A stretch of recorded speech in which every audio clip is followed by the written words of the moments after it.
ಕರ್ನಾಟಕ ಸರ್ಕಾರ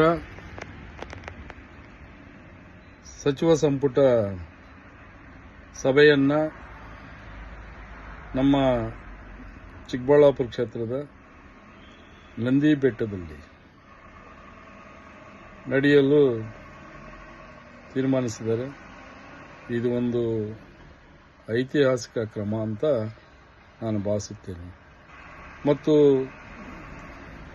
ಸರ್ಕಾರದ ಮುಖ್ಯಮಂತ್ರಿಗಳಾಗ್ಬೋದು, ಉಪಮುಖ್ಯಮಂತ್ರಿಗಳಾಗ್ಬೋದು ಮತ್ತು ಇಡೀ ಸಚಿವ ಸಂಪುಟದ ಸದಸ್ಯರನ್ನ ನಮ್ಮ ಚಿಕ್ಕಬಳ್ಳಾಪುರ ಕ್ಷೇತ್ರದ ನಂದಿ ಬೆಟ್ಟಕ್ಕೆ ಆಗಮಿಸುತ್ತಿರುವ ಎಲ್ಲರನ್ನೂ ಸಹ ನಾವು ನಮ್ಮ ಕಾಂಗ್ರೆಸ್ ಪಕ್ಷದ ವತಿಯಿಂದ ಸ್ವಾಗತವನ್ನು ಕೋರ್ತಾ ಇದ್ದೀವಿ.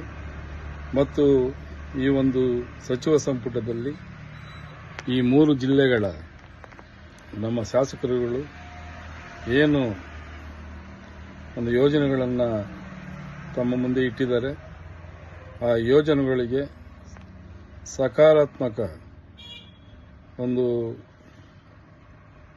ಮನ್ನಣೆಯನ್ನು ನೀಡ್ತಾರೆ ಅಂತ ನಾವು ಭಾವಿಸುತ್ತೇನೆ.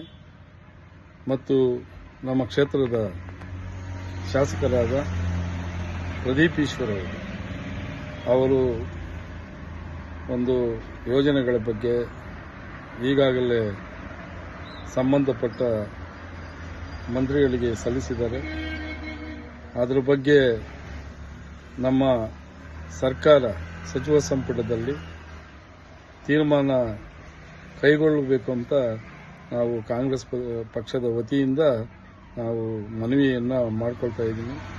ನಾಯನಹಳ್ಳಿ ನಾರಾಯಣಸ್ವಾಮಿ, ಚಿಕ್ಕಬಳ್ಳಾಪುರ ಕ್ಷೇತ್ರ ಪ್ರಚಾರ ಸಮಿತಿ ಅಧ್ಯಕ್ಷರು, ಚಿಕ್ಕಬಳ್ಳಾಪುರ.